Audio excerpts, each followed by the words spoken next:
Hola, bienvenido a un nuevo video de Pixoguías. Somos Rodrigo y Sofía y en este video vamos a revisar más de 40 ejercicios y reactivos explicados para el examen de contabilidad y auditoría gubernamental EUC-SIAC por parte de Ceneval. Ten en consideración que estos reactivos son extremadamente similares a los que podrás encontrar en nuestras guías y desde luego con la misma dificultad que el examen real. Como sabes, el examen uniforme de certificación en contabilidad y auditoría gubernamental EUC-SIAC está elaborado y es aplicado de manera conjunta por el Instituto Mexicano de Contadores Públicos y el Ceneval AC en su calidad de órgano evaluador independiente y es parte del proceso de certificación profesional del Instituto Mexicano de Contadores Públicos. El objetivo del EUC-SIAC es evaluar los conocimientos basados en la experiencia que son indispensables para realizar las funciones relacionadas con el ejercicio profesional de la contaduría pública en el área de contabilidad y auditoría gubernamental.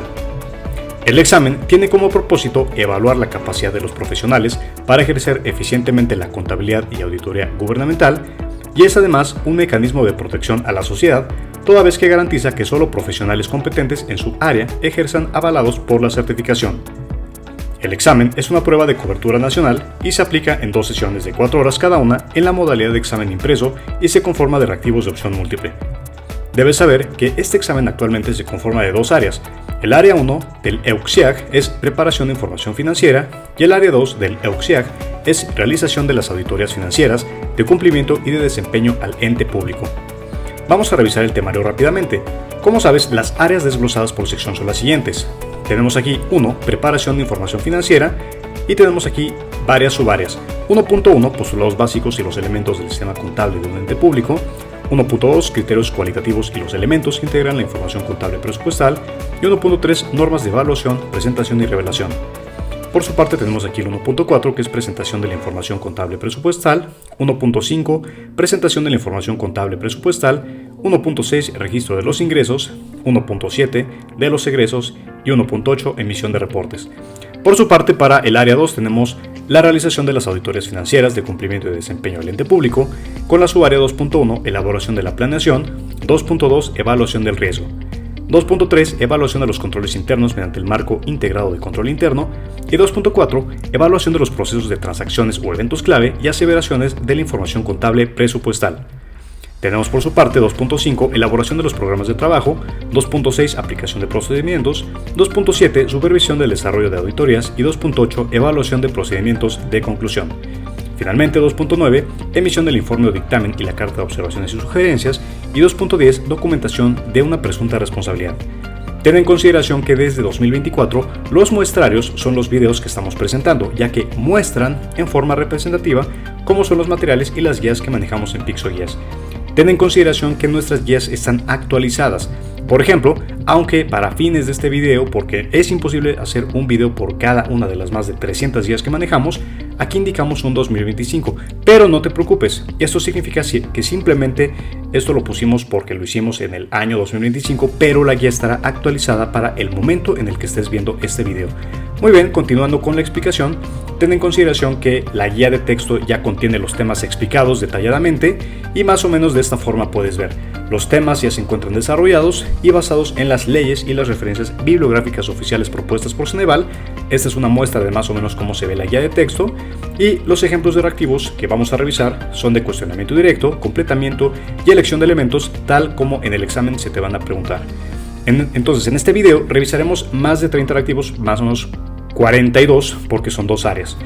Entonces, como ya comentamos, desde 2016 nuestras guías son exclusivamente digitales y no físicas y no se envían por paquetería.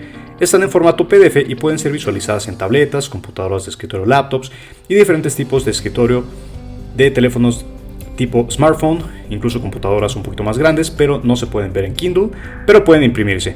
Por su lado manejamos diferentes versiones, por ejemplo la versión básica que contiene los temas desarrollados pero solamente 200 reactivos y 100% explicados. Todos los reactivos están 100% explicados paso a paso. La versión deluxe contiene 500 reactivos, la absoluta 1000, la suprema 1500 y la auditor 2000 reactivos. Y por su parte la versión fiscalis tiene 3000 reactivos y los precios y características adicionales los puedes encontrar directamente en nuestra tienda en línea al ponerle pausa al video y revisar los enlaces que te van a redirigir directamente a la tienda en línea. Entonces recuerda, para fines de este video indicamos un determinado año en la portada, porque no podemos hacer todos los años un video de cada guía, así que la guía ya estará actualizada para el año en el que veas este video. Puedes ponerte en contacto en cualquiera de nuestras redes sociales como Facebook, Instagram, WhatsApp principalmente porque ahí te damos mayor información, Messenger de Facebook, X, YouTube, Gmail y TikTok incluso. Muy bien, pues entonces vamos a revisar los reactivos del área 1 y del área 2 respectivamente. A continuación vas a ver un pequeño video que te va a indicar por qué deberías confiar en PixoGuías y a continuación revisaremos los más de 40 reactivos explicados. Bienvenido a PixoGuías. En PixoGuías entendemos que muchas personas tienen reservas al comprar en línea, especialmente cuando se trata de productos educativos y digitales. Por eso, para tu tranquilidad, ponemos a tu disposición más de 800 opiniones verificadas en nuestra fanpage de Facebook, así como comentarios de usuarios reales en nuestro canal de YouTube y en nuestra página web oficial. También puedes ver en pantalla todos nuestros canales de contacto oficiales, incluido nuestro número de WhatsApp para atención directa y personalizada. Todos los días hacemos nuestro mejor esfuerzo, y esto se refleja en la cantidad de seguidores activos crecientes que mantenemos en nuestro canal de YouTube, lo cual puede transmitirte mayor confianza.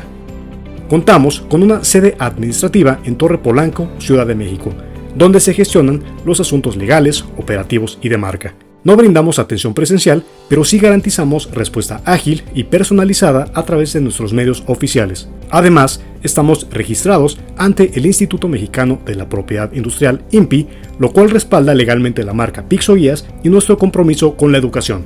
Como en cualquier proyecto con miles de usuarios, es natural que exista un pequeño porcentaje de usuarios con experiencias distintas, pero la enorme mayoría de quienes nos contactan están satisfechos con la calidad, claridad y utilidad de nuestros materiales. También contamos con un equipo real, visible y profesional detrás de este proyecto. Puedes conocer más sobre nosotros en nuestros contenidos, donde compartimos imágenes y muestras de las más de 2000 opiniones positivas acumuladas en distintas plataformas durante más de una década. Lo más importante es que te sientas seguro y en confianza. Te invitamos a escribirnos con total libertad. Valoramos el respeto mutuo y siempre procuramos responder con atención, empatía y honestidad. ¿Cuáles son los precios y cómo recibir una guía? Los precios de las diferentes guías podrás visualizarlos en la descripción de este video. Allí podrás encontrar el enlace a la tienda en línea de la guía de tu interés.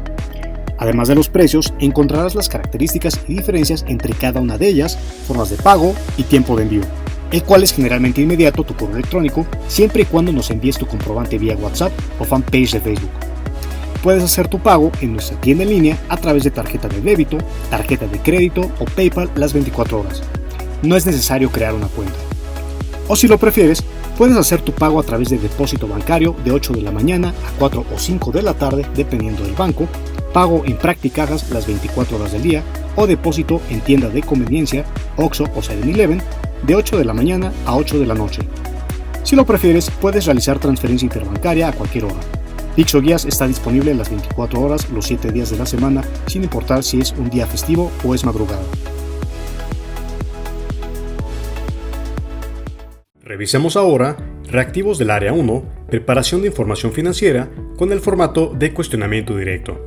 Recuerda que en la parte superior de cada uno de nuestros reactivos se indica la subárea y el tema al que hace referencia el reactivo en cuestión. Posteriormente se indica el cuerpo del reactivo, las opciones de respuesta, la respuesta correcta y por qué sí es correcta la que se indica y son incorrectas las otras.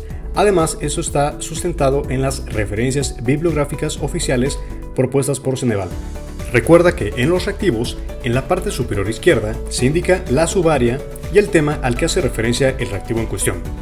En este caso, el reactivo es de la subárea 1.5 y del tema 1.5.2.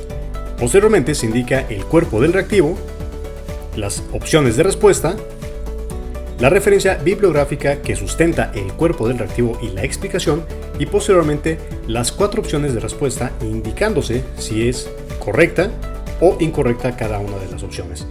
Y bien, en este caso, este reactivo es de la Ley General de Contabilidad Gubernamental en su última actualización de 2024 y esos son los artículos que se tratan. Muy bien, pues vamos a leerlo.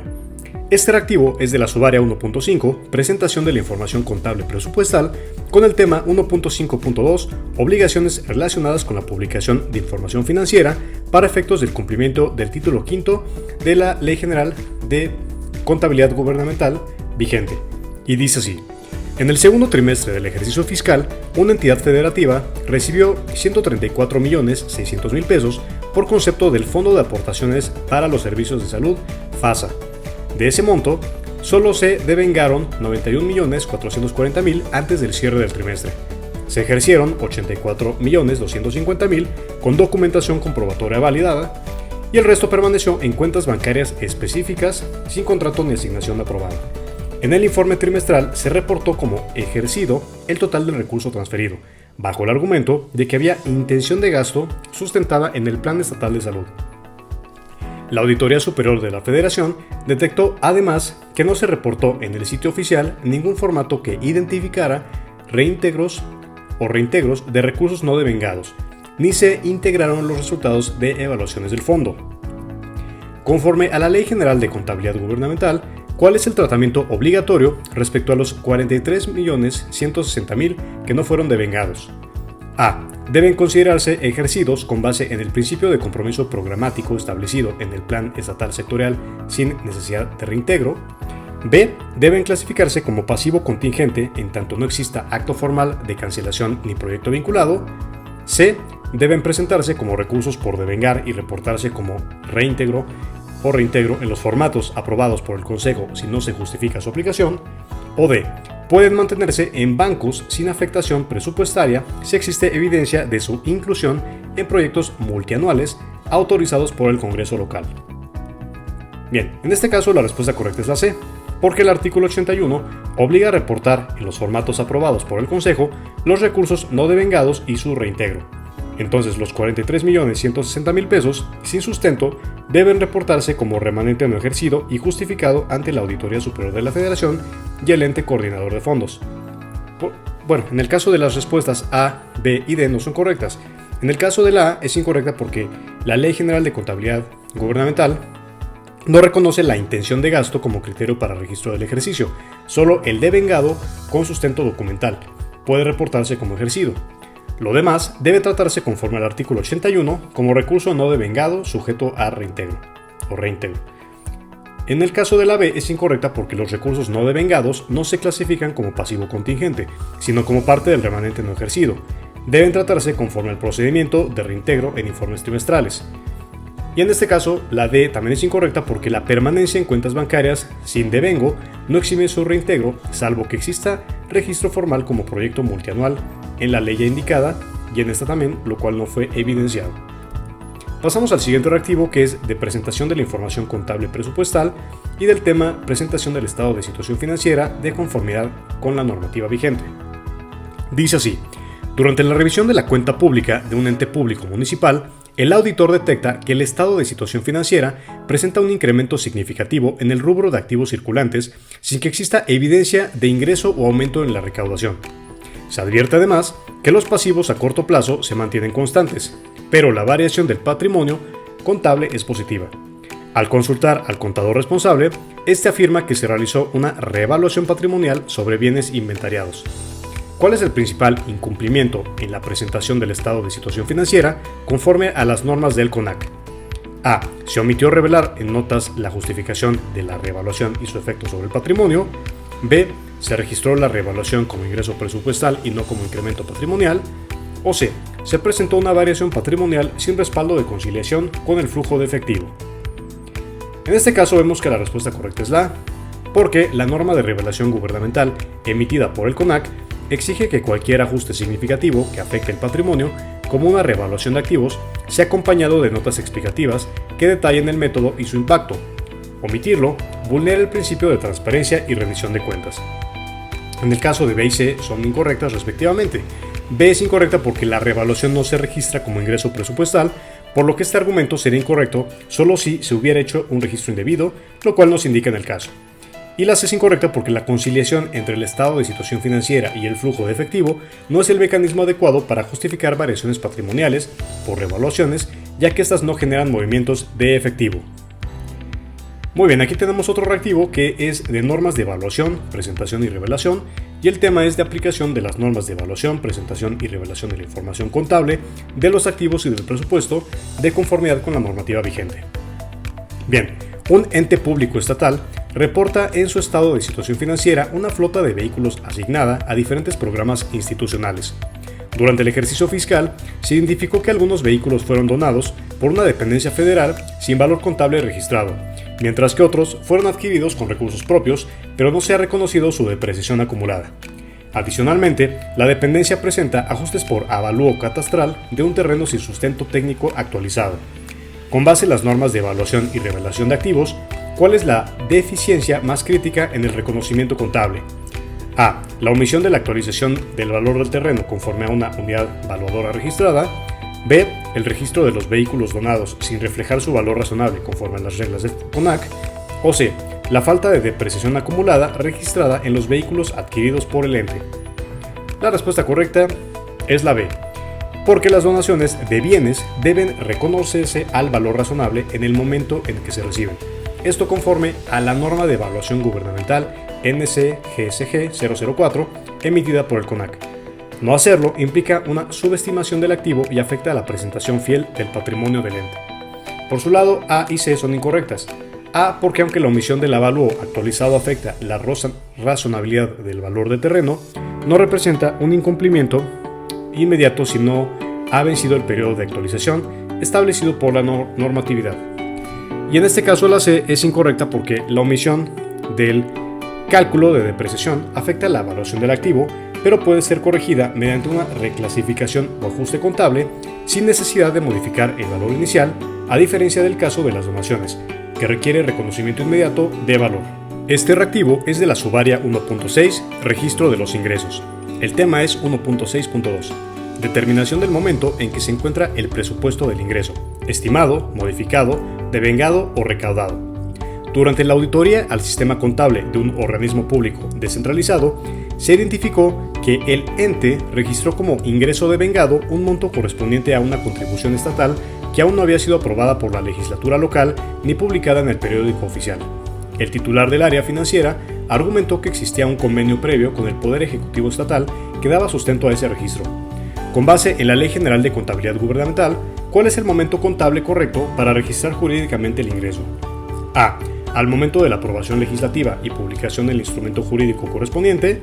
B. Al momento de la celebración del convenio entre los entes involucrados. O C. Al momento en que el recurso es transferido y depositado en la cuenta bancaria del organismo. La respuesta correcta es la A, porque conforme al artículo 34 de la ley citada, el ingreso se registra cuando existe jurídicamente el derecho de cobro, lo cual se formaliza con la aprobación legal y publicación oficial. Sin estos elementos no se configura aún el ingreso devengado. Por su parte, B y C son incorrectas porque un convenio intergubernamental no sustituye el marco jurídico formal que otorga derecho de cobro, ya que éste debe derivarse de disposiciones legales publicadas y aprobadas por la autoridad competente. Y la C es incorrecta porque este es el momento en el que se reconoce el ingreso recaudado y no el devengado. El devengado ocurre antes del cobro, pero solo hay una base legal firme para exigir el pago. En este caso, el reactivo es de registro de los ingresos con el tema determinación del momento en que se encuentra el presunto del ingreso, estimado, modificado, devengado o recaudado. Durante la revisión del sistema contable de un organismo descentralizado de carácter estatal, se identificó un asiento en el que se registró como ingreso devengado un monto por 38.450.000 pesos, correspondiente a un aporte no regularizable derivado de un convenio de colaboración intergubernamental, suscrito con el Ejecutivo Estatal. El convenio, fechado en el segundo trimestre del ejercicio fiscal, establece el compromiso de transferir recursos en 2 exhibiciones, pero no cuenta con respaldo de publicación en el periódico oficial del Estado ni con decreto legislativo de autorización presupuestaria. El área financiera argumentó que la firma del convenio por sí misma constituye un acto jurídico válido y, en consecuencia, suficiente para el registro del derecho de cobro.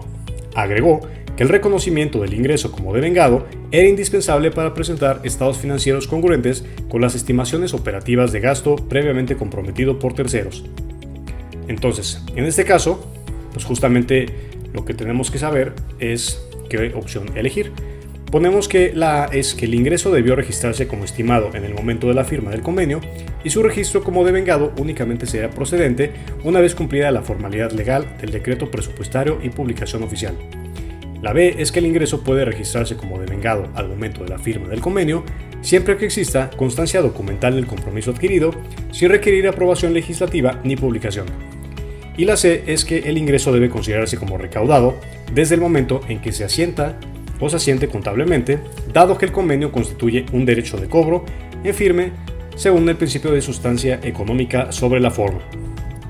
Vemos que la respuesta correcta es la A, porque conforme al artículo 34 de la Ley de Contabilidad Gubernamental, el ingreso se registra como devengado únicamente cuando exista jurídicamente el derecho de cobro, es decir, cuando esté formalmente respaldado por instrumento legal aprobado y publicado. En ausencia de publicación o decreto legislativo, el convenio solo puede considerarse como estimación inicial, pero no constituye devengo. Mientras que la B y la C son incorrectas. El siguiente reactivo es de la subárea 1.7, registro de los egresos, con el tema 1.7.2, determinación del momento en que se encuentra el presupuesto del egreso, aprobado, modificado, comprometido, devengado, ejercido o pagado.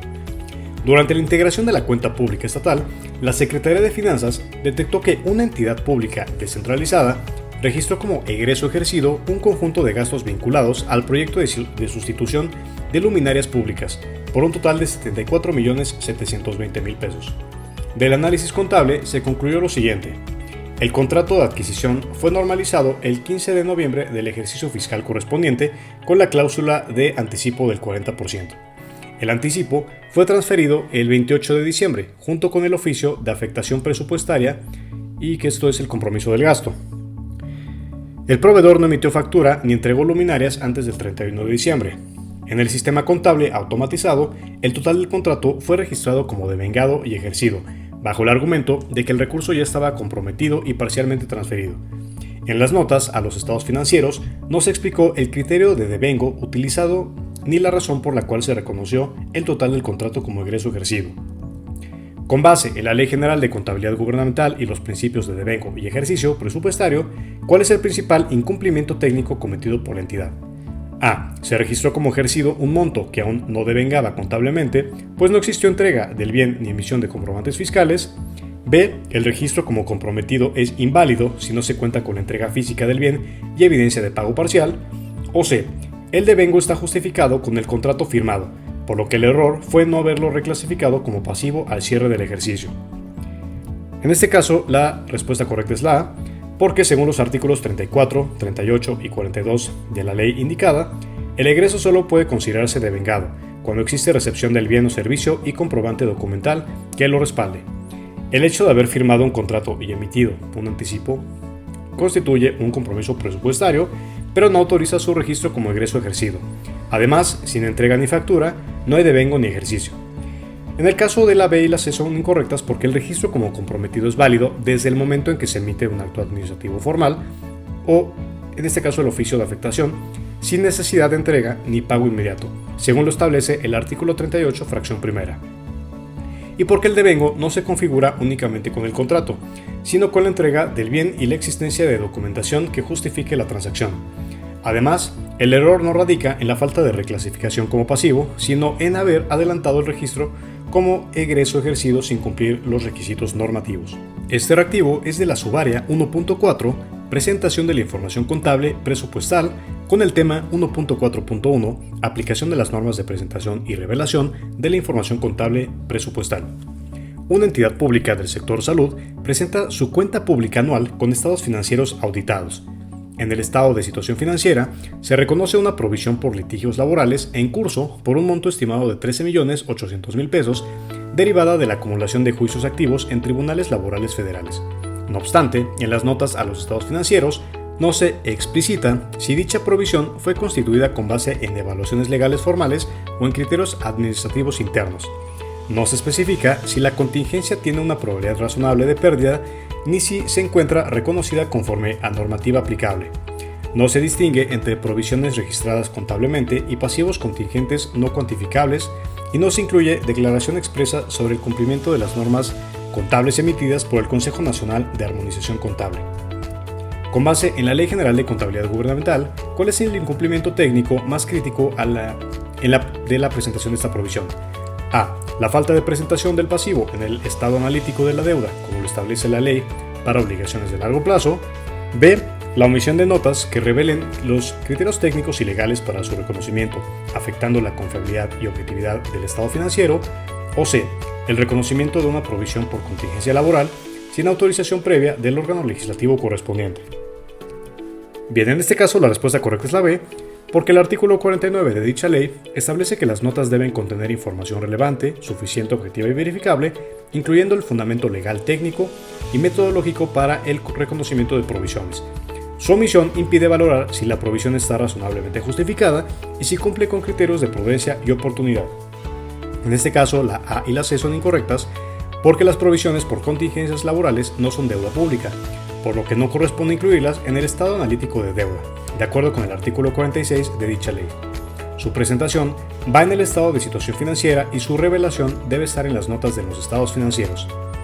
En el caso de la C también es incorrecta porque las provisiones no requieren autorización legislativa, ya que no son erogaciones efectivas ni compromisos jurídicos inmediatos, sino reconocimientos contables de obligaciones probables, conforme al principio de devengo y a las mejores prácticas contables. Este reactivo es de el área o la subárea 1.5, presentación de la información contable presupuestal.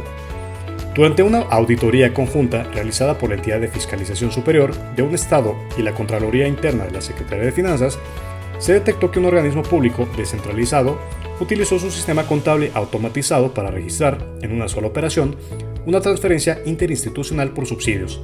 No obstante, se encontró que dicha transacción fue registrada simultáneamente como egreso devengado, pagado y como ingreso devengado y recaudado. No se generaron pólizas diferenciadas entre los momentos contables presupuestarios y patrimoniales. No hubo evidencia de documentación justificativa original para soportar el registro automático.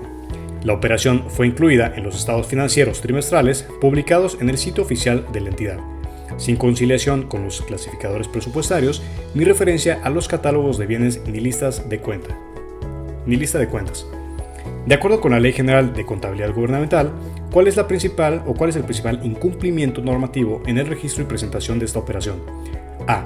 La falta de conciliación entre clasificadores presupuestarios, catálogos de bienes y listas de cuentas aprobadas impide su publicación trimestral, por lo que debió excluirse del informe financiero. B. El registro automatizado y simultáneo de múltiples momentos presupuestarios en una sola operación, sin evidencia documental, contradice el principio de unicidad del registro y la obligación de soporte original. O C.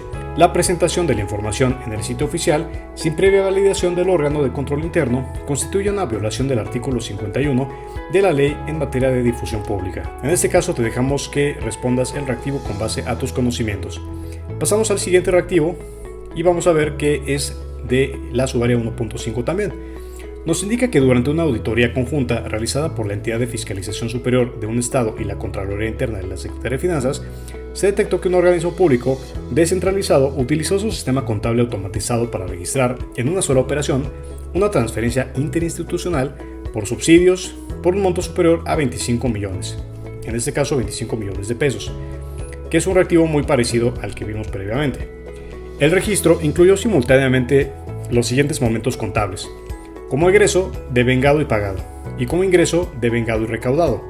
Además, se encontró que no se generaron pólizas diferenciadas entre los momentos presupuestarios y patrimoniales, no existía evidencia de la documentación original, comprobante fiscal, oficio de transferencia o acta de entrega-recepción, y la operación fue publicada en el estado analítico de ingresos y egresos del trimestre respectivo, sin conciliación con los clasificadores presupuestarios ni referencia a los catálogos de bienes.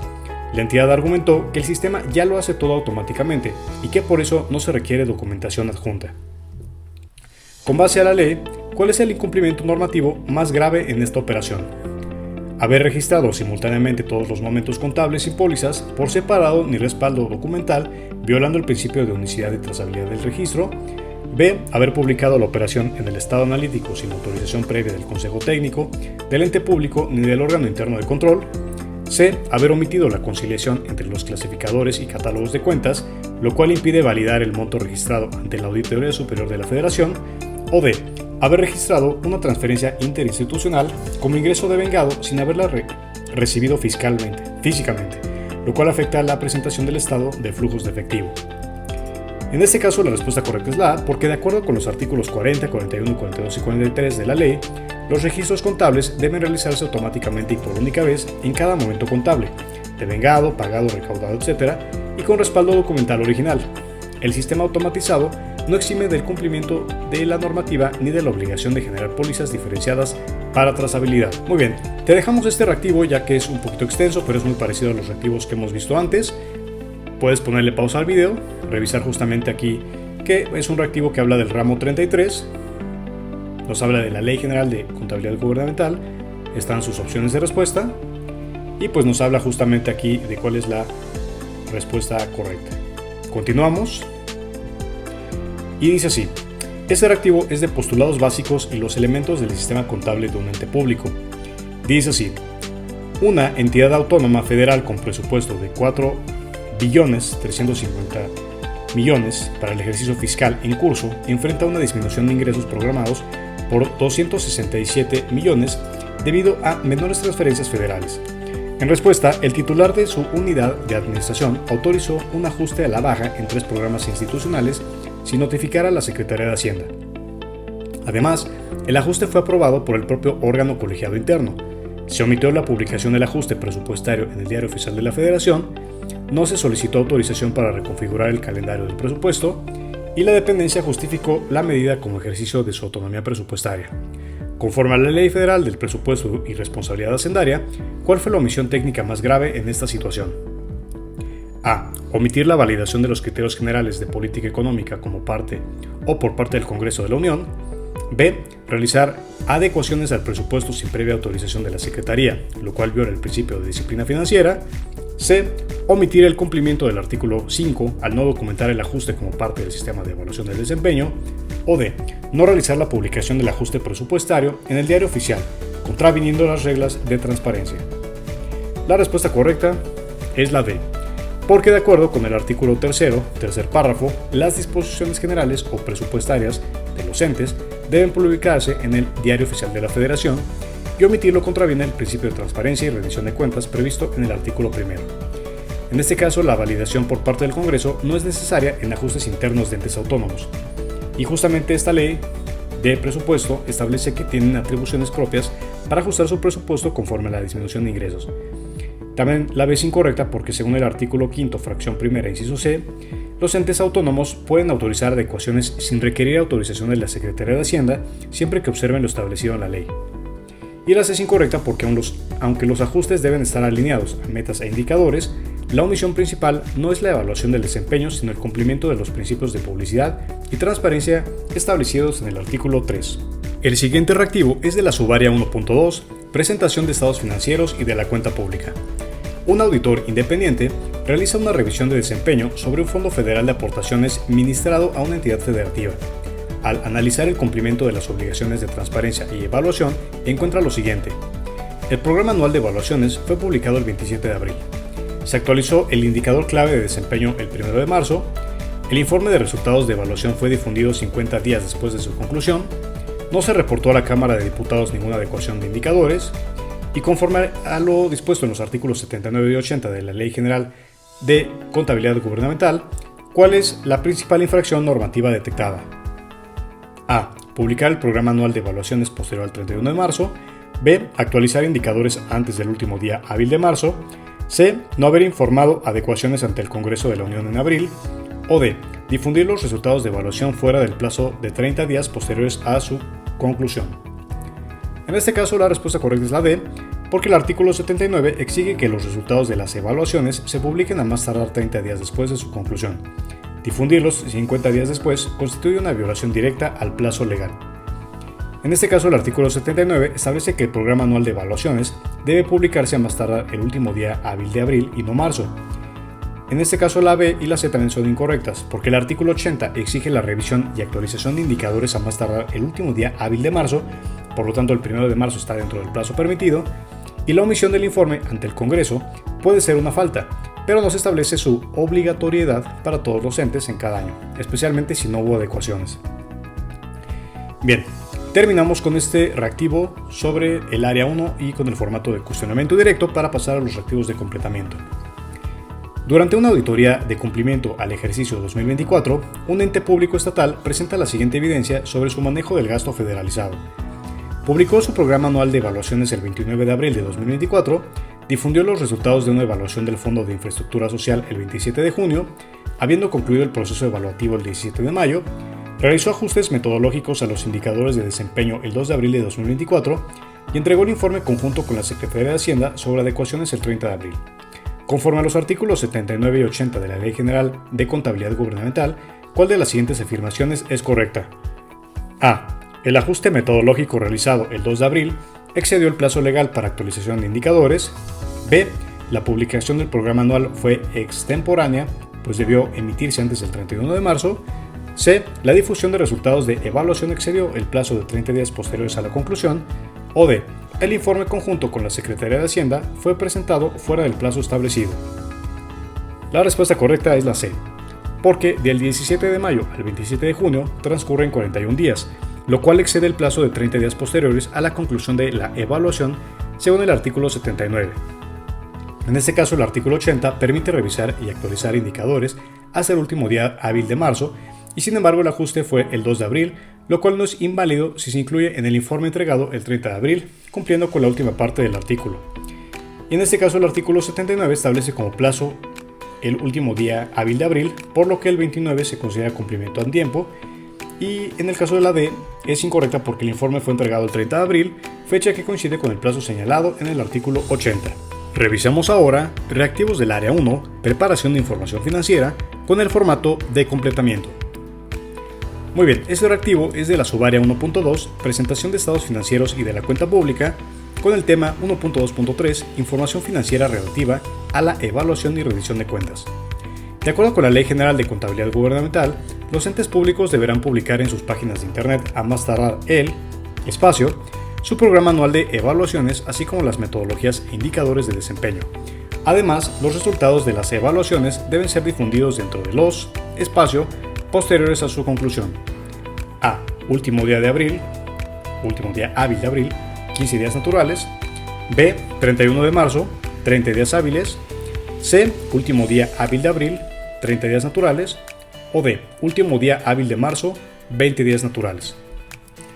En este caso, la respuesta correcta es la C, porque el artículo 79 establece que el programa anual de evaluaciones debe publicarse a más tardar el último día hábil de abril y que los resultados deben difundirse dentro de los 30 días posteriores a su conclusión.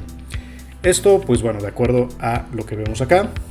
Y bueno, pues aquí, aunque el plazo del último día hábil en abril es correcto, el lapso de la publicación de resultados no es de 15 días, sino de 30 naturales, según lo establece el artículo 79. Y bueno, pues el 31 de marzo no es la fecha límite para la publicación del programa de evaluaciones, sino el último día hábil en abril. Además, los días considerados deben ser naturales y no hábiles. Y finalmente, la D es incorrecta porque aunque el término último día hábil aparece, la fecha no corresponde con el plazo legal para la publicación del programa, ni son 20 días los que se otorgan para difundir los resultados. Este reactivo es de la subárea 1.2, presentación de estados financieros de la cuenta pública. Durante una auditoría en abril de 2025, un ente fiscalizador estatal detecta que una entidad federativa no actualizó los indicadores de desempeño de los fondos de aportaciones federales, ni los incorporó en su cuenta pública ni en sus informes trimestrales. Además, se observa que dicha entidad presentó los datos del ejercicio del gasto federalizado en un formato distinto al aprobado por el Consejo Nacional de Armonización Contable. Con base en la Ley General de Contabilidad Gubernamental, ¿qué disposiciones fueron incumplidas por esta entidad? A. Omitir la publicación del programa anual de evaluaciones y no remitir los indicadores al Consejo Nacional de Evaluación de la Política de Desarrollo Social. B.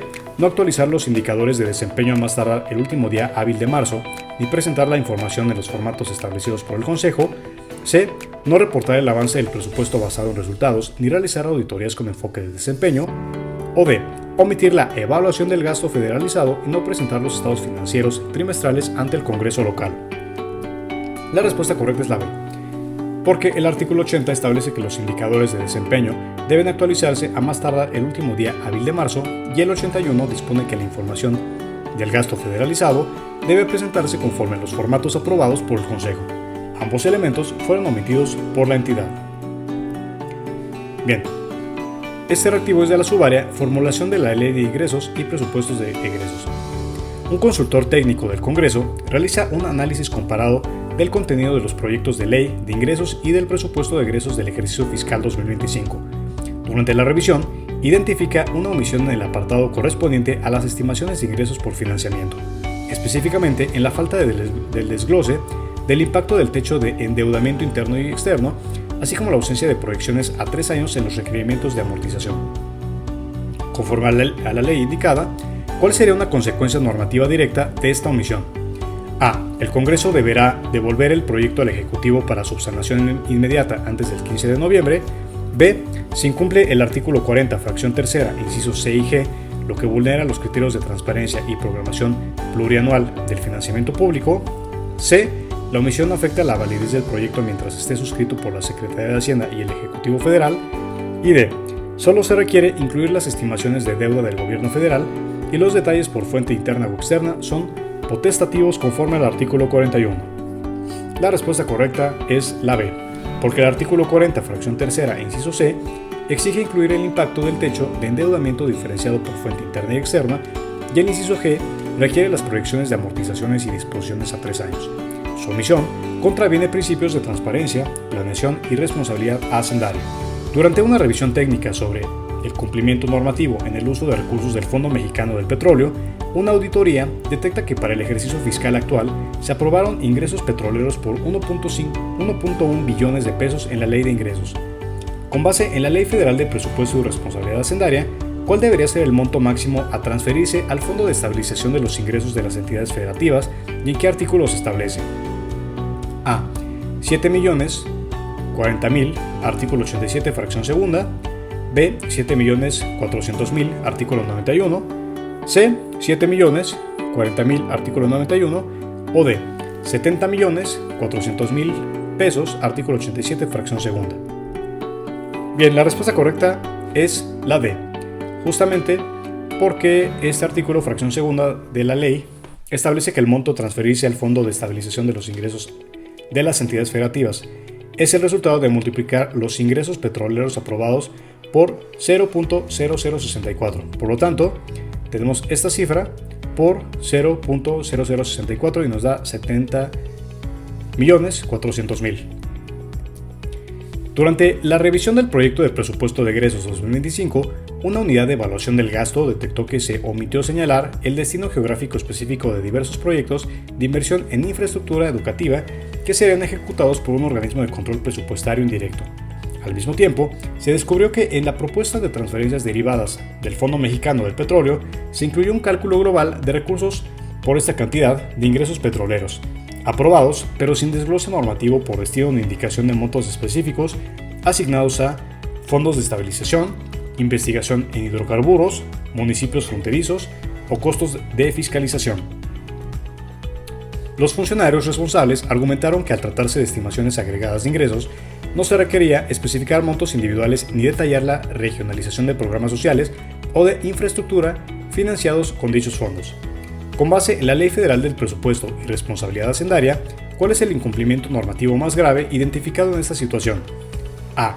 Haber omitido la desagregación por tipo de transferencia petrolera, impidiendo aplicar los factores normativos previstos en los artículos 87 al 93 de la ley.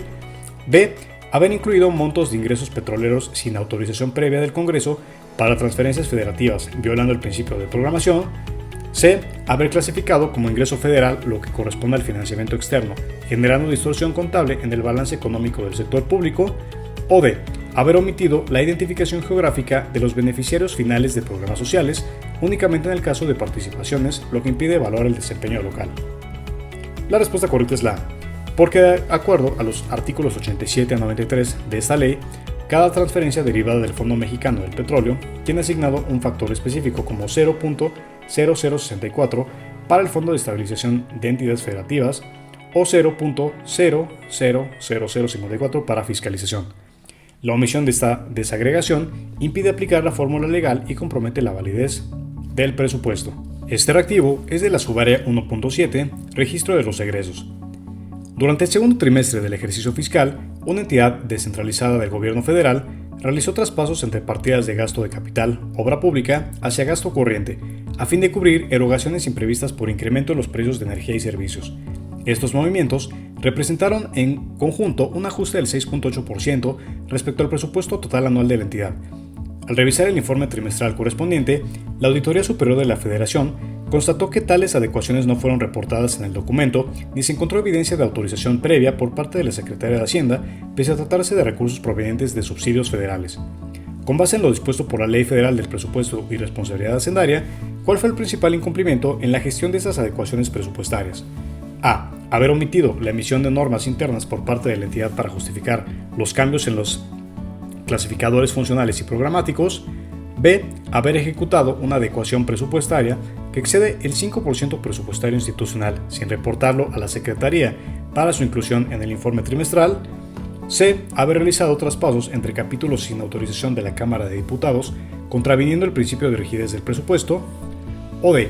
Haber afectado el flujo de efectivo autorizado sin el aval de la Secretaría. Bien, en este caso la respuesta correcta es la B, porque según el artículo 58 de esta ley, cualquier adecuación presupuestaria que represente una variación superior al 5% del presupuesto de una entidad debe ser reportada en los informes trimestrales.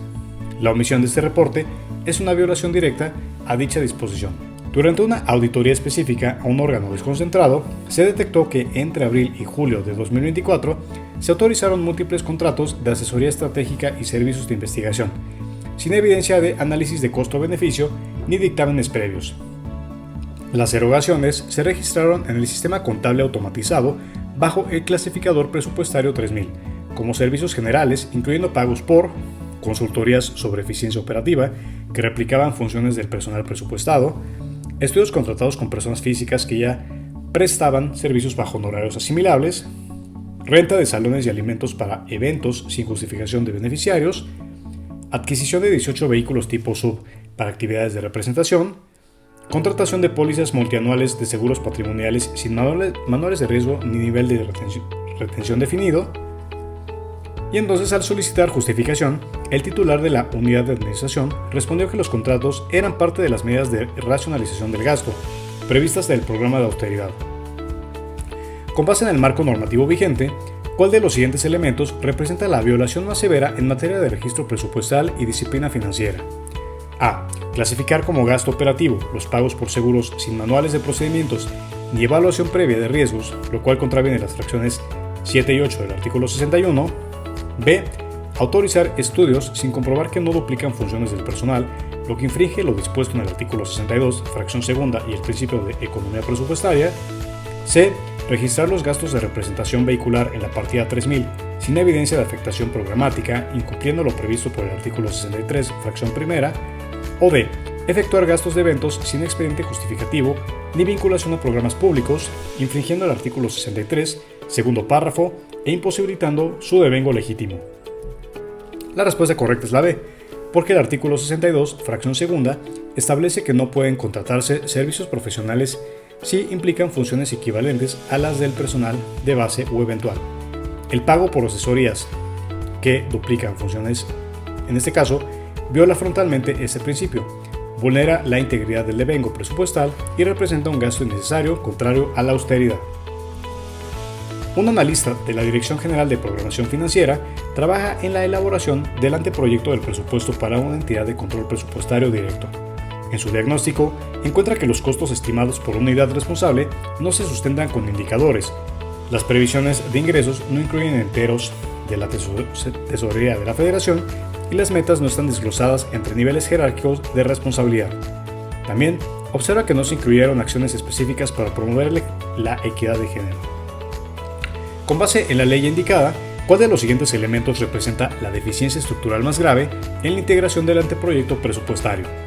A. No haber incluido las previsiones de entero de la tesorería de la Federación en el flujo de efectivo. B.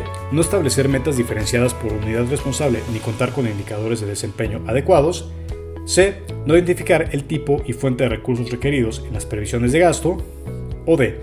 No haber considerado acciones con enfoque de igualdad de género conforme al artículo 27, fracción tercera. La respuesta correcta es la B, ya que el artículo 27 establece que el anteproyecto debe integrar una estructura programática con metas e indicadores diferenciados por unidad responsable, expresados en términos de cobertura, eficiencia, calidad y equidad.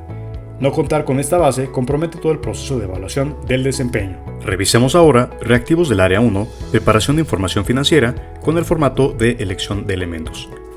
Muy bien, este reactivo es de la subárea 1.2, presentación de estados financieros y de la cuenta pública, y el tema es 1.2.3, información financiera relativa a la evaluación y rendición de cuentas.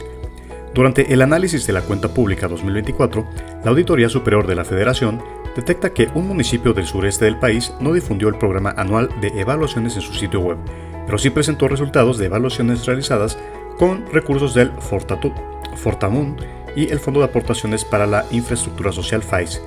Las evaluaciones fueron realizadas por una universidad estatal y sus resultados fueron publicados el 25 de julio de 2024. Ambas evaluaciones concluyeron el 13 de junio de 2024. Asimismo, se observa que el municipio no reintegró 2.150.000 pesos de recursos no devengados a 31 de diciembre de 2024. Con base en la ley indicada y considerando las obligaciones de evaluación y rendición de cuentas, ¿cuáles de los siguientes elementos constituyen incumplimientos normativos? Bien, entonces vamos aquí a la respuesta, que es la D, y nos dice que es 1. No publicación del programa anual de evaluaciones. 3. Ausencia de reintegro de recursos federales no devengados, bueno, eso sería 4, que también forma parte. 3. Publicación extemporánea de los resultados de las evaluaciones. Y 5. Falta de identificación de los evaluadores en el portal institucional. Por lo tanto, la respuesta correcta es la D. Y aquí prácticamente vemos la explicación de cada uno de estos elementos. En este caso, 1, 3, 4 y 5. Y vemos que el 2 prácticamente no es correcto, que hace referencia a la omisión de entrega del informe de avance sobre justamente esto, y esto es porque esa es la obligación correspondiente a la Secretaría de Hacienda y no a los municipios. Bien, este reactivo es de la subárea 2.1, programación y presupuestación del gasto. El tema es estructura programática y clasificaciones del presupuesto. Una unidad responsable de planeación presupuestaria busca mejorar su propuesta de anteproyecto alineándose estrictamente con los principios de estructura programática establecidos en la Ley Federal del Presupuesto y Responsabilidad Hacendaria. Debe elegir 3 elementos que de manera simultánea vinculen el presupuesto con el Plan Nacional de Desarrollo, consideren el enfoque de igualdad de género y permitan medir los resultados esperados mediante indicadores de desempeño. ¿Cuáles de los siguientes elementos cumplen con esos criterios? Entonces tenemos aquí 6 elementos. Vemos que aquí nos están indicando, bueno, cada uno de estos elementos, pues qué significa, ¿no? Entonces, bueno, vemos aquí, por ejemplo, que tenemos 1. Categorías presupuestarias por función, subfunción y entidad federativa. 2. Inclusión de indicadores vinculados a eficiencia, cobertura y calidad. 3. Clasificación económica de los egresos en corrientes y de capital. 4. Incorporación de metas diferenciadas para mujeres y hombres. 5. Asignación anualizada basada en políticas sectoriales del Ejecutivo. Y 6. Distribución por región y municipio según gasto geográfico. Entonces vemos que el 1 forma parte de la estructura programática mínima en el artículo 27 que vincula la programación al PND. El 2, la ley establece que los indicadores de desempeño deben reflejar eficiencia, cobertura y calidad. 4, bueno, justamente 4, desde la reforma del Diario Oficial de la Federación con esta fecha, es obligatorio incorporar acciones con enfoque de género. 3. Corresponde a la clasificación económica del artículo 28, pero no es un vínculo directo con el PND ni género. 5. Es relevante para la alineación con políticas, pero no garantiza enfoque de género ni indicadores. Y 6. Pertenece a la clasificación geográfica, útil, pero no cumple los 3 criterios simultáneamente. Bien, aquí tenemos otro reactivo muy similar. Te lo dejamos para que le puedas poner pausa al video y lo revises con calma.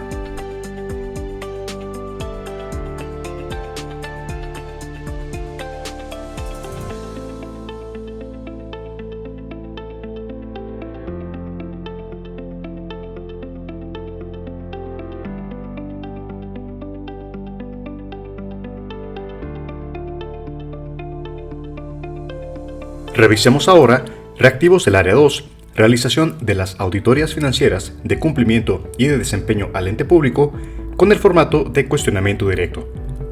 Recuerda que en nuestros reactivos, en la parte superior izquierda, se indica la subárea y el tema al que hace referencia el reactivo en cuestión. Posteriormente se indica el cuerpo del reactivo, las opciones de respuesta y la explicación de la respuesta correcta y de por qué las otras no son correctas, además de la referencia bibliográfica que sustenta la argumentación. Bien, este reactivo es de la subárea 2.6, aplicación de procedimientos, y el tema es 2.6.1, evidencia documental suficiente, competente, pertinente y relevante que soporta un procedimiento de conformidad con las normas profesionales de auditoría del Sistema Nacional de Fiscalización. Durante una auditoría financiera en una dependencia estatal, el equipo auditor detecta que un lote de computadoras fue recibido como donativo por parte de una empresa privada. Sin embargo, en la contabilidad patrimonial del ente no se encuentra registro alguno del valor de dichos bienes y únicamente se generó un memorándum interno de recepción. Con base en las normas de información financiera gubernamental y las normas profesionales de auditoría del Sistema Nacional de Fiscalización, ¿cuál de las siguientes observaciones representa de manera más adecuada un hallazgo sustentado por evidencia suficiente, competente y pertinente? A. La falta de póliza de entrada en almacén que documente la recepción física del equipo. B. El registro de los equipos donados sin reflejar su valor razonable conforme a las reglas del CONAC. C. La inexistencia de inventarios digitales actualizados al cierre del trimestre. O D. La omisión de una nota aclaratoria en los estados financieros respecto al origen del equipo recibido. Podemos ver aquí que la opción B es marcada como correcta, porque las donaciones deben registrarse al valor razonable conforme a la NCG-CG 004 emitida por el CONAC. La omisión de este registro afecta la presentación razonable de los activos y vulnera el principio de revelación suficiente. Por otro lado, la A, C y D son incorrectas porque la ausencia de una póliza de entrada afecta a los controles operativos, pero no constituye evidencia contable suficiente de un error relevante en la evaluación patrimonial. La C es incorrecta porque aunque la falta de inventarios digitales puede obstaculizar el control interno, no evidencia directamente una subvaluación o afectación contable relevante si existen registros físicos y documentales. Y finalmente la D también es incorrecta porque la nota aclaratoria mejora la revelación, pero su omisión no sustituye la obligación de registrar el bien en el sistema contable al valor razonable conforme a la normativa aplicable. El siguiente reactivo es de la subaria 2.9, emisión del informe o dictamen y la carta de observaciones y sugerencias. El tema es 2.9.2, principios de las normas profesionales de auditoría del Sistema Nacional de Fiscalización. Durante una capacitación en auditoría gubernamental, se solicita a un equipo de auditores que identifiquen cuál norma internacional de auditoría, integrada al catálogo ISAI, proporciona los fundamentos sobre el control de calidad para las entidades fiscalizadoras superiores EFS, con el fin de asegurar la calidad del trabajo de auditoría y fortalecer la confianza pública en los informes emitidos. ¿Cuál de las siguientes normas corresponde a este propósito? A. ISAI 20, Principios de Transparencia y Rendición de Cuentas. B. ISAI 40, Control de Calidad para la EFS. C. ISAI 30, Apuntes respecto al Código de Ética. O D. ISAI 11, Pautas sobre la independencia de las EFS. Podemos ver que la respuesta correcta es la B, porque nos indica que la ISAI 40 establece los lineamientos para asegurar el control de calidad de las entidades fiscalizadoras superiores, EFS, lo cual incluye políticas, procedimientos y sistemas que garanticen auditorías fiables y consistentes. Mientras que A, C y D son incorrectas porque la ISAI 20 se enfoca en los principios de transparencia y rendición de cuentas, no en aspectos técnicos de calidad en auditoría. La C es incorrecta porque si bien los principios éticos son relevantes, no sustituyen los mecanismos técnicos de control de calidad establecidos en la ISAI 40. Y la D es incorrecta porque la ISAI 11 se relaciona con prácticas de independencia y no con el aseguramiento de la calidad en los procesos de auditoría. Este reactivo es de la subaria 2.9, emisión del informe o dictamen y la carta de observaciones y sugerencias. El tema es 2.9.2, principios de las normas profesionales de auditoría del Sistema Nacional de Fiscalización. ¿Cuál de las siguientes acciones forma parte de la segunda etapa del desarrollo de una norma profesional de auditoría de acuerdo con el procedimiento del Sistema Nacional de Fiscalización? A. El Comité Rector aprueba la norma e integra su contenido al marco normativo del SNF. B. Se publica el proyecto para retroalimentación de los miembros del SNF por un periodo no menor a 90 días naturales. O C. Se recogen comentarios y se publica la versión para aprobación en un plazo no mayor a 30 días naturales. Y D. Se presenta al grupo de trabajo para revisión de inconsistencias y evaluación inicial del proyecto normativo. En este caso, la respuesta correcta es la B, porque la segunda etapa es la versión preliminar para su exposición, que debe publicarse y mantenerse disponible para comentarios durante al menos 90 días naturales. La A es incorrecta porque corresponde a la cuarta etapa, cuando el Comité Rector aprueba la versión final. C y D son incorrectas porque esta es la tercera etapa, versión para aprobación, posterior a la retroalimentación. Y la D también es incorrecta porque esta es la primera etapa en la que se presenta la propuesta del proyecto normativo. Bien, este reactivo es de la subaria 2.9, emisión del informe de dictamen y la carta de observaciones y sugerencias. Durante una revisión interna, un auditor senior consulta el procedimiento de desarrollo de una nueva norma profesional de auditoría del Sistema Nacional de Fiscalización.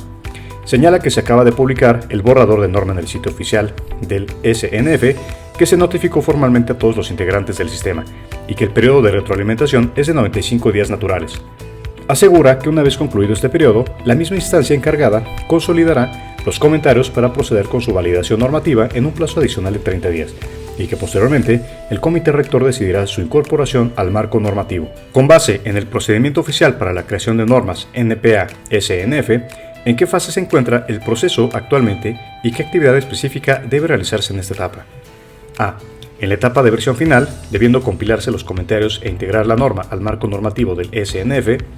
B. En la etapa de versión para aprobación, debiendo iniciar el periodo formal de deliberación del Comité Rector. C. En la etapa de propuesta del proyecto, debiendo revisarse los aspectos normativos críticos para su admisión. D. En la etapa de versión preliminar para su exposición, debiendo garantizarse la retroalimentación abierta durante al menos 90 días naturales. Bien, la respuesta correcta es la D, porque el escenario presentado describe una publicación de la norma en sitio oficial, notificación formal a miembros del SNF y un periodo de retroalimentación mayor a 90 días. Esto es característico de la segunda etapa, versión preliminar para su exposición, donde debe garantizarse la apertura del diálogo y la transparencia técnica del desarrollo normativo. Mientras tanto, la A, B y C son incorrectas porque la versión final es la cuarta etapa, que solo se alcanza cuando el Comité Rector ha aprobado la norma. En este caso, aún se están recabando opiniones del público. La B es incorrecta porque la versión para aprobación es la tercera etapa, posterior al cierre del periodo de retroalimentación, y en el caso descrito, dicho periodo sigue abierto. La C es incorrecta también porque la propuesta del proyecto es la etapa inicial, donde el grupo de trabajo determina si hay inconsistencias normativas, y en el escenario planteado el proyecto ya ha sido publicado. Revisemos ahora un reactivo de la Subárea 2.2, Marco Normativo de la Fiscalización Superior. Un auditor especializado en finanzas públicas realiza la revisión de cumplimiento normativo de un municipio que en el ejercicio fiscal en curso contrató un financiamiento contingente sin fuente de pago definida, además de aplicar recursos excedentes para cubrir gastos no etiquetados. Al rendir su informe, se le solicita justificar si tales decisiones se alinean con los principios de disciplina financiera, conforme al objeto de la Ley de Disciplina Financiera de las entidades federativas y los municipios, así como identificar el concepto jurídico que clasifica este tipo de deuda y sus implicaciones. ¿Cuál es el concepto que clasifica este tipo de operación y por qué puede representar un riesgo para la sostenibilidad financiera del ente público? A. Deuda estatal garantizada, porque está respaldada por el gobierno federal y compromete recursos futuros del ramo 33. B. Obligación a corto plazo, ya que debe pagarse en menos de un año y no requiere fuente específica para pago, o fuente específica de pago. C. Deuda contingente, porque se trata de un financiamiento sin fuente o garantía definida que puede ser asumido de manera solidaria o subsidiaria. Y D. Balance presupuestario de recursos disponibles, porque refleja un déficit al aplicar recursos no etiquetados para cubrir pasivos. En este caso, la respuesta correcta es la C, la deuda contingente, porque es definida por ley como cualquier financiamiento sin fuente o garantía de pago definida, y puede ser asumida solidaria o subsidiariamente por el municipio u organismo público. Representan un riesgo alto para la sostenibilidad financiera y contravienen los criterios de responsabilidad hacendaria previstos en el artículo 1.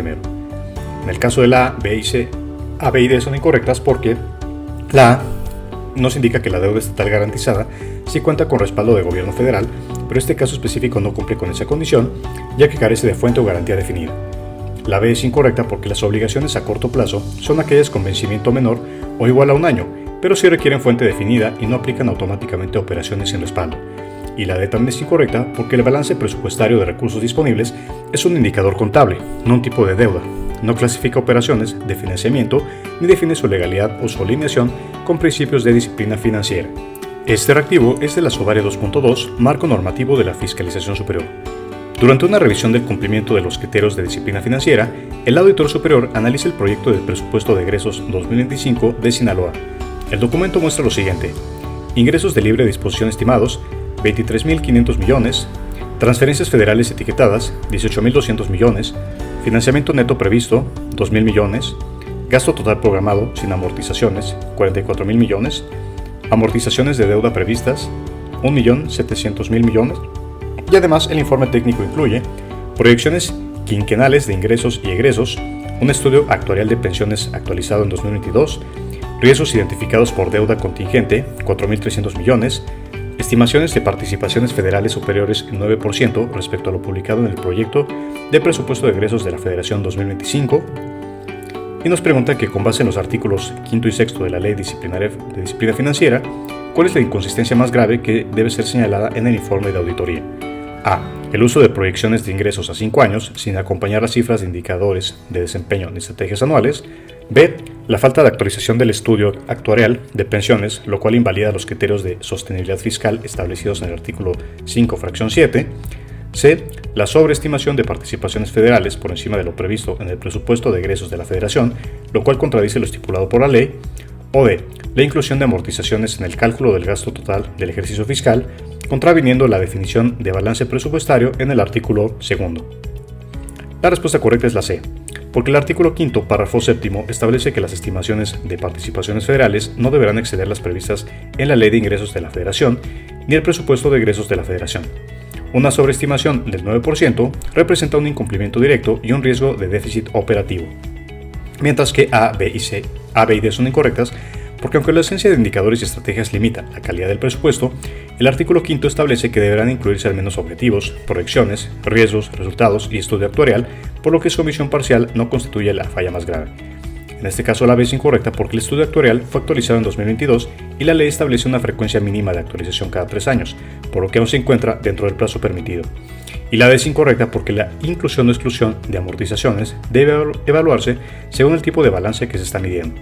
El gasto total, como indicador de programación, puede incluir diferentes componentes según los formatos del CONAC. El problema central del caso no es contable, sino normativo. En este caso tenemos el cálculo del balance presupuestario de recursos disponibles, vemos aquí los ingresos de libre disposición, más el financiamiento neto y el total de recursos disponibles, los gastos no etiquetados, el balance presupuestario de recursos disponibles, y al final el balance presupuestario es de menos de 300 millones, por lo tanto el balance es negativo. Tenemos los ingresos generados propios, que es esta cifra, el porcentaje canalizado fuera de CONAC, que es el 62%, que tenemos esta cifra, los ingresos sin registro presupuestal válido, la cuenta externa, que fue no aprobada por órgano de gobierno, intervención requerida, Secretaría de Hacienda tiene que intervenir y realizar revisión técnica extraordinaria, y las posibles consecuencias son suspensión del gasto y el informe a función pública. Este reactivo es de la subárea 3.2, normas para atestiguar, revisión y servicios distintos de auditoría. Durante la contratación de un servicio profesional, una empresa de tecnología solicita a una firma de contadores públicos certificados que evalúe si los algoritmos de su sistema de predicción climática cumplen con los estándares internacionales ISO para validación de modelos. El cliente requiere únicamente una evaluación imparcial que establezca si los criterios se cumplen, sin exigir dictamen sobre estados financieros ni un análisis detallado del proceso de programación. Con base en las normas para atestiguar del IMCP, emitidas por la CONA, qué tipo de encargo y nivel de aseguramiento corresponde aplicar y cuál sería la forma de presentar el resultado. A. Procedimientos convenidos sin nivel de aseguramiento. Se emite un informe de hallazgos específicos limitados a criterios definidos. B. Revisión limitada. Con aseguramiento negativo, se emite una conclusión con base en pruebas sustantivas y de control. C. Encargo de atestiguamiento. Con aseguramiento razonable, se emite un informe de opinión profesional similar a la de la auditoría financiera. D. Encargo de revisión especial con aseguramiento moderado y se emite una carta de verificación cruzada validando estándares ISO aplicables. La respuesta correcta es la A, porque según las normas para atestiguar serie 3000 del IMCP, los procedimientos convenidos son adecuados cuando el cliente define los criterios y no se requiere una conclusión profesional, sino un informe objetivo sobre hallazgos específicos. No implican riesgo asumido por el contador ni se otorga nivel de aseguramiento. Mientras que B, C y D son incorrectas porque la revisión limitada sí implica aseguramiento negativo, pero aplica estados financieros u otras cifras sujetas a control. No corresponde al caso de validación de algoritmos bajo estándares externos. El aseguramiento razonable equivale al otorgado en auditoría completa, exige evidencia extensa y opinión profesional, lo cual excede el alcance del encargo en este caso. La D también es incorrecta porque no existen las normas del IMCP, la figura de revisión especial ni la carta de verificación cruzada.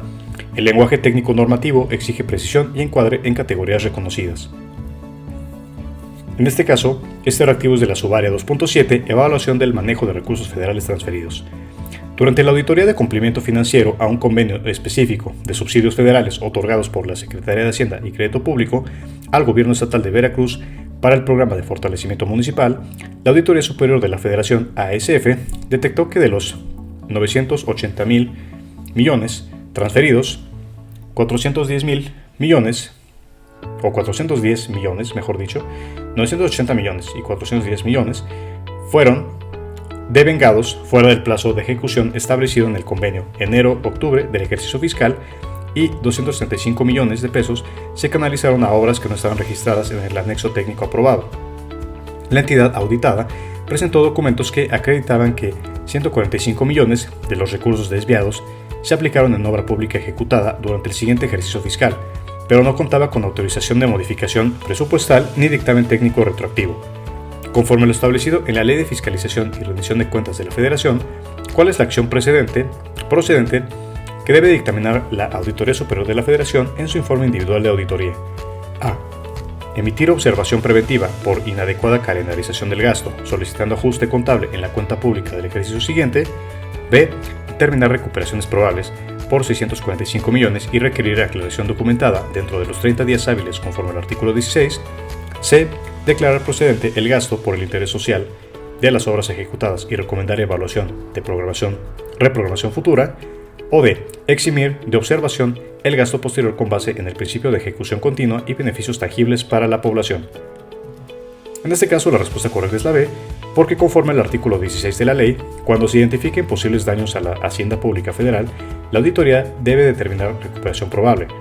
El monto devengado, fuera del plazo sin registro técnico, asciende a 645 millones y procede de requerimiento inmediato, mientras que A, C y D son incorrectas. Aquí tenemos las cifras, el total transferido por convenio, los recursos devengados fuera de plazo, las obras fuera del anexo técnico y el subtotal observado por la auditoría. Los recursos aplicados extemporáneamente sin autorización son estos y no son válidos para subsanar la observación. El monto estimado de recuperación probable es este y el plazo para la aclaración documentada es de 30 días hábiles. Y el fundamento legal es la Ley de Fiscalización y Rendición de Cuentas, artículo 16. Revisamos ahora este reactivo de la subárea 2.9. Durante una revisión de procesos normativos, se solicita a un nuevo integrante del Sistema Nacional de Fiscalización ordenar correctamente las etapas necesarias para desarrollar y aprobar una norma profesional de auditoría conforme al procedimiento oficial establecido por el SNF. Ordena correctamente las etapas del desarrollo normativo de acuerdo con el procedimiento del NPA-SNF. Entonces tenemos aquí las etapas, tenemos que ordenarlas y vemos que la respuesta correcta es la A. Así que primero es 2, presupuesta del proyecto o presupuestación; 4, versión preliminar para su exposición; 1, versión para aprobación; y 3, versión final. En este caso, la explicación es que primero se presupuesta el proyecto. El grupo de trabajo revisa y aprueba que la propuesta normativa no tenga inconsistencias y se alinee con el marco del SNF. Luego 4 es versión preliminar para su exposición y se publica para retroalimentación general durante al menos 90 días naturales. Luego es 1, versión para aprobación, se recopilan comentarios y se publica la versión para aprobación dentro de los siguientes 30 días. Y finalmente 3, versión final, el comité rector aprueba y se reintegra o se integra al marco normativo del SNF. Revisemos ahora reactivos con el formato de completamiento para el área 2, realización de las auditorías financieras, de cumplimiento y de desempeño al ente público. Recuerda que los reactivos cuentan en la parte superior izquierda, indicado la subárea y el tema al que hace referencia el reactivo en cuestión.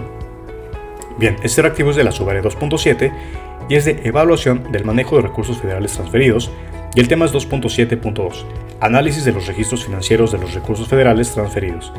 Durante la fiscalización a un organismo público descentralizado encargado de la innovación tecnológica agroindustrial, la ASF identificó que el 62% de sus ingresos propios, derivados de regalías tecnológicas y convenios con entes privados, no fue reportado en el sistema de contabilidad gubernamental del CONAC y fue canalizado a una cuenta concentradora controladora por un comité técnico mixto. Este esquema de gestión no contaba con autorización del órgano de gobierno ni fue reportado al ente coordinador del sector. De acuerdo con la Ley Federal de las Entidades Paraestatales, el manejo de ingresos autogenerados fuera del marco autorizado se considera una falta de sujeción a los principios de control y rendición institucional, lo que conlleva responsabilidades administrativas y, en su caso, penales. Completa el siguiente enunciado. El uso de ingresos propios por una entidad paraestatal sin su incorporación al presupuesto autorizado y sin aprobación del órgano de gobierno constituye una infracción al principio de espacio, ya que impide la supervisión por parte del ente coordinador sectorial. Conforme a la Ley Federal de las Entidades Paraestatales, dicha conducta puede derivar en la intervención de la Secretaría de Espacio, quien podrá solicitar la suspensión del ejercicio presupuestal y ordenar una revisión, espacio, de los recursos involucrados. Entonces vemos aquí las opciones de respuesta: legalidad, hacienda y crédito público, técnica, B, transparencia, función pública administrativa, C, control presupuestal, gobernación extraordinaria y D, planeación, auditoría superior de la Federación y contable. En este caso la opción correcta es la A, porque el principio de legalidad se vulnera al operar recursos fuera del marco normativo. La Secretaría de Hacienda y Crédito Público, como entidad rectora de las finanzas públicas, tiene la facultad de ordenar revisiones técnicas cuando se detecta uso indebido de ingresos no autorizados conforme a la ley pertinente. Y en este caso, bueno, justamente lo que nos quedaría, ya que vemos que la opción correcta es la A, es principio de legalidad, Secretaría de Hacienda y Crédito Público y una revisión técnica. Ahora revisemos reactivos para el área 2 con el formato de elección de elementos, que es de realización de las auditorías financieras, de cumplimiento y de desempeño al ente público. Este reactivo es de la subárea 2.1, elaboración de la planeación. Una auditora externa ha sido asignada para realizar una auditoría financiera a un organismo federal. Antes de definir el alcance de la planeación, debe identificar los factores clave que le permitan entender el contexto operativo del ente auditado y en cumplimiento con los lineamientos del marco integrado de control interno. ¿Cuáles de los siguientes elementos son indispensables para cumplir con este requisito? Entonces tenemos aquí 6 elementos y tenemos que elegir. Vemos que la respuesta correcta es la A y vemos que es 1, 2, 3, 5. 1. Objetivos estratégicos del ente público. 2. Estructura orgánica y procesos operativos. 3. Resultados de auditorías anteriores y seguimiento de recomendaciones. Y 5. Normatividad aplicable al ente y su sistema de control interno. Por lo tanto, la respuesta correcta es la A.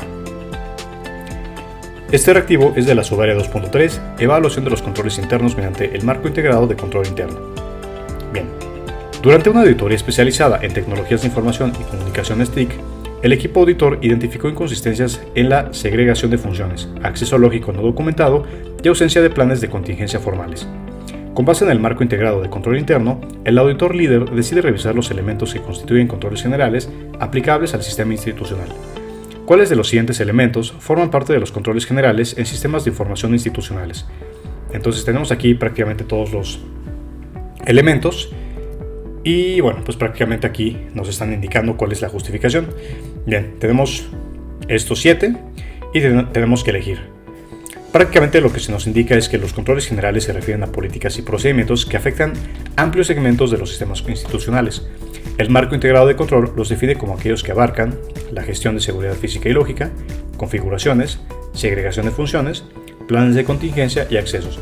Entonces los elementos como estructura organizacional, objetos cualitativos e indicadores de desempeño, aunque relevantes para la gestión global, no se consideran controles generales TIC, sino componentes de ambiente de control o mecanismos de evaluación. Entonces ya con esto pues tenemos ya nuestra respuesta correcta que la podemos inferir.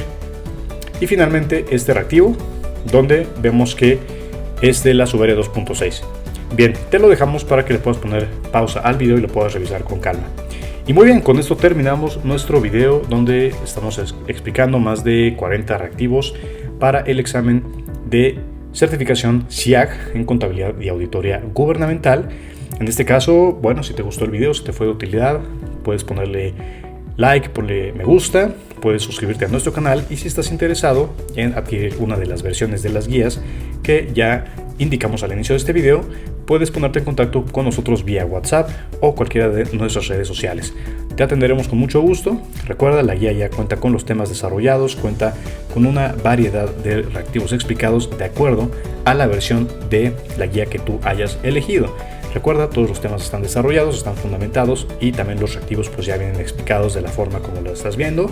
Obviamente aquí vimos una pequeña muestra de cómo es la guía, vimos una pequeña muestra de lo que puedes esperar revisar en nuestra guía y pues bueno, vamos a estar muy contentos de ayudarte. Muy bien, pues te saludamos Rodrigo y Sofía. Para nosotros fue un placer mostrarte cómo es este material. Nuevamente, si te gustó el material o si te gustó el video, regálanos un me gusta, suscríbete a nuestro canal y estaremos muy contentos de atenderte y ayudarte para que adquieras alguna de nuestras guías si crees que el material te puede ser de utilidad. Cuídate mucho, hasta luego. ¿Cuáles son los precios y cómo recibir una guía? Los precios de las diferentes guías podrás visualizarlos en la descripción de este video. Allí podrás encontrar el enlace hacia la tienda en línea de la guía de tu interés. Además de los precios, encontrarás las características y diferencias entre cada una de ellas, formas de pago y tiempo de envío, el cual es generalmente inmediato tu correo electrónico, siempre y cuando nos envíes tu comprobante vía WhatsApp o fanpage de Facebook. puedes hacer tu pago en nuestra tienda en línea a través de tarjeta de débito, tarjeta de crédito o PayPal las 24 horas. No es necesario crear una cuenta. O si lo prefieres, puedes hacer tu pago a través de depósito bancario de 8 de la mañana a 4 o 5 de la tarde, dependiendo del banco, pago en Practicajas las 24 horas del día o depósito en tienda de conveniencia, Oxxo o 7-Eleven, de 8 de la mañana a 8 de la noche. Si lo prefieres, puedes realizar transferencia interbancaria a cualquier hora. PixoGuías está disponible las 24 horas, los 7 días de la semana, sin importar si es un día festivo o es madrugada.